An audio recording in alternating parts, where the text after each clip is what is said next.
The final part of Character Pass 2 has finally been released, so this is the perfect time to jump back in and take a look at everything we got. Plus, we can talk a little later about the possible future of Pirate Warriors 4 and maybe even a sequel in the near future. But first, if any of you watching this also saw my original video on the main game almost a year ago, major shout out to you guys. I uploaded it thinking that nobody would care about a review on a 3-year-old game, but that's easily one of the biggest videos on my channel to this day, so I really appreciate the support. And I normally wouldn't go back and do a video like this since I rarely cover the same games in multiple videos. Plus, there's some really great channels out there that already do some bomb Warriors 4 content on the regular, and check those guys out if you haven't already. But again, if you're here watching, thank you for tuning in, and let's get right into the DLC. Whenever you talk about characters in a game like this, there really isn't a right or wrong answer for who's good and who's not. And of course, there's some tier lists out there, and many people would agree that the largest characters tend to be more powerful.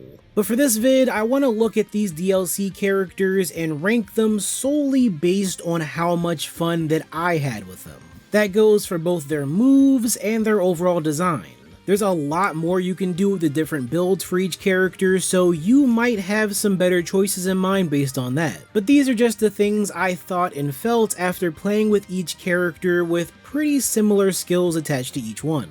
So you may disagree with some of this, but as always, let me know your thoughts in the comments. And let's start this list off with my least favorite character in the DLC. I'm actually happy that we got Uta as a playable character since fans have been in love with her from the very start. The One Piece film Red was a massive success both in Japan and overseas, so adding her in was nothing but a smart move. For me though, she didn't feel very strong even compared with the other Technique character, Rayleigh. I do think she's good with crowd control for a lot of her skills, and her full power transformation is great too. She has a lot of moves that use her music notes, and a lot of the time it looks like there was just too much going on with all the colors. Not saying she's terrible because there's way more characters that are worse than her in the base game, but out of the 9 newest characters, I was much less excited to play with her. Next up we have young Garp in his prime. Again, not a horrible character, but for me, he didn't stand out quite enough. He's a power character, and damn does he just hit hard. But he's also in a weird spot because some of the other power types can still hit hard while being a bit more versatile. When I have the choice between him, Luffy, and Roger, I'm obviously not gonna choose Garp for that extra bit of strength.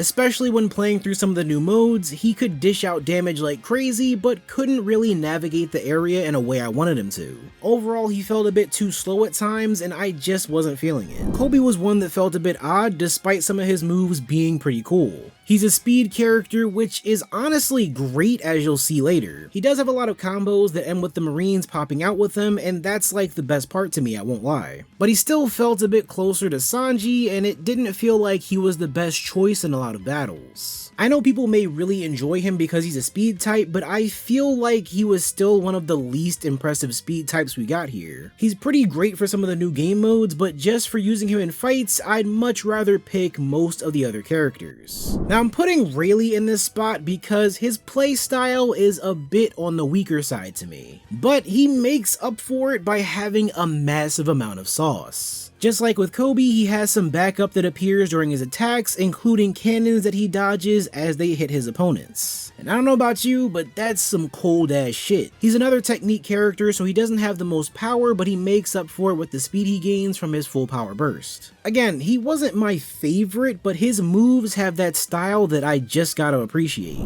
For both Roger and my next pick, I don't have too much I dislike about them because they both deal a great amount of damage and look cool doing it. For Roger specifically, I love the effects of the Haki on most of his attacks. Not only does it feel powerful, but so many of his moves can spread outward and catch a lot of enemies in the crossfire. He just feels like a solid character, but there's not one thing I'd see as more important personally. The same thing could be said about Yamato, but at least I can say I've been looking forward to her for the longest time now. Some parts of her moveset are pretty similar to Kaido, with plenty of lightning and attacks that focus on her mace. The transformation is also pretty cool too, and the moves she can pull off with it felt pretty powerful. Again, not too much I can really point out, but I did enjoy playing with her every chance I got. Moving up to the top 3, I gotta start off with Shanks because he's just a beast. Just like with Roger, his attacks focus on using Haki, but since he's a speed type, a lot of his combos feel more smooth. He still has that radiating aura from his attacks, and they can catch a wide group of enemies. Mixed with the overall speed of the attacks, he ends up feeling damn near like a faster version of Roger. So for me, he was easily one of my faves. I really wanted to put Gear 5 Luffy at the top of this list, but there's a few things I liked better about the number 1. Just like the regular forms of Luffy, this one is really powerful and has a decent amount of utility.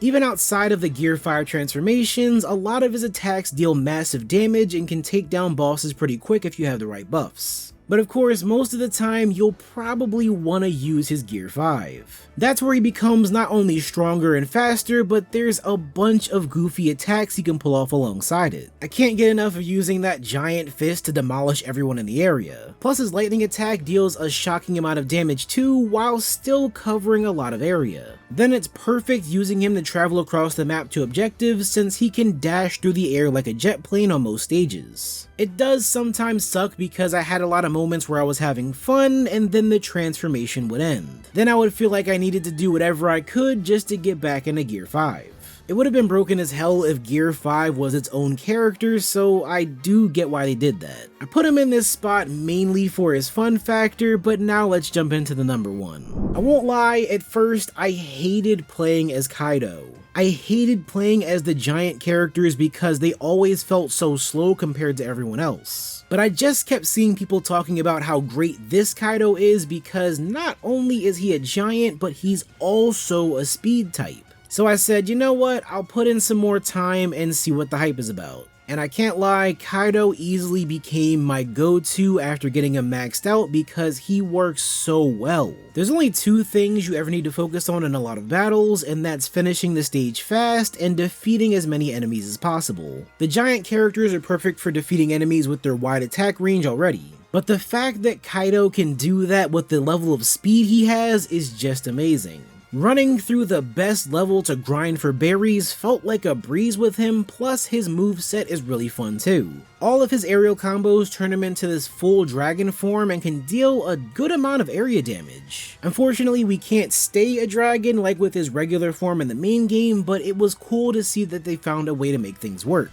Now these new DLC characters weren't the only thing we ended up getting. We also got a separate pack of special logs, each one with a brand new mode to play with. And while it did suck that this was a completely separate thing to pay for, I won't lie, it helped me out with a lot of the grind for more souls. Plus it comes with even more soul maps that you can fill out and create the most powerful characters imaginable. Let's start off with the very first one and see if all of these were really worth it or not. The first special log is Yamato's adventure, where we follow her journey through different areas, all while causing chaos as quickly as possible. It's fairly straightforward, with you having a bunch of tasks you could complete in each level, but the big issue is that you only have a short amount of time to do everything you can. That's anything from finishing objectives to doing side quests and fighting special enemies. You get extra time for completing each task, but it still gets hectic in the later stages. Running from point to point can be a pain, but if you enjoy that chaos, then this is one of the best ways you can earn yourself some extra souls. The second special log is Kobe's Combat Chronicle. Personally, this would have been my favorite of the bunch because it's set up similar to a roguelike game.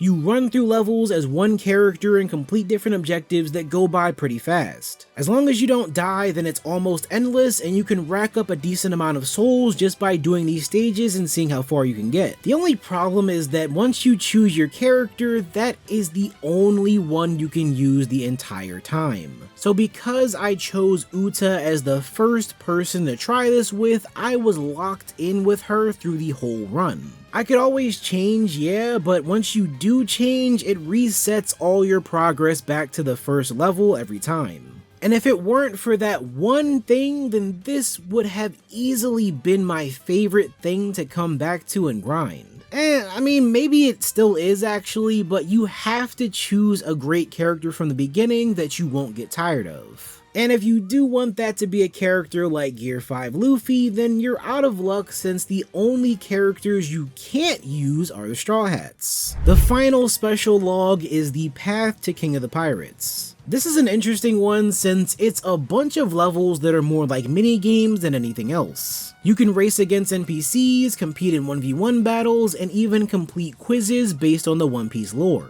It's the kind of update that's fun to mess around with for a little bit, but some of these mini-games I wouldn't touch after beating them once. Like the races and the quizzes that don't feel totally necessary a lot of the time. Now I do see people challenging themselves to complete the game mode freer than anyone since you can test out your skills and defeat a lot of guys to get higher scores. It's something to mess around with a bit and it helps with the soul grind, but I wouldn't say this overall package is my favorite thing out of these special logs. With Kobe's log being so great at farming just by completing the days, it would have been a bit more interesting if that was the final part of the DLC, but either way it's fine. Overall, it's great seeing that this game was able to have a revival years after it came out. It may still be a little while before we see the next game in the series, but one thing I noticed is that everything we got could be a sneak peek at what's to come. So many of the new characters played in a unique way while still being pretty fun. And the addition of these new game modes gives me some hope that they want to branch out a bit and have more variety in the series. The team behind these Warriors games has been slowly evolving over the years, especially in their other spin-offs like Fire Emblem and Zelda.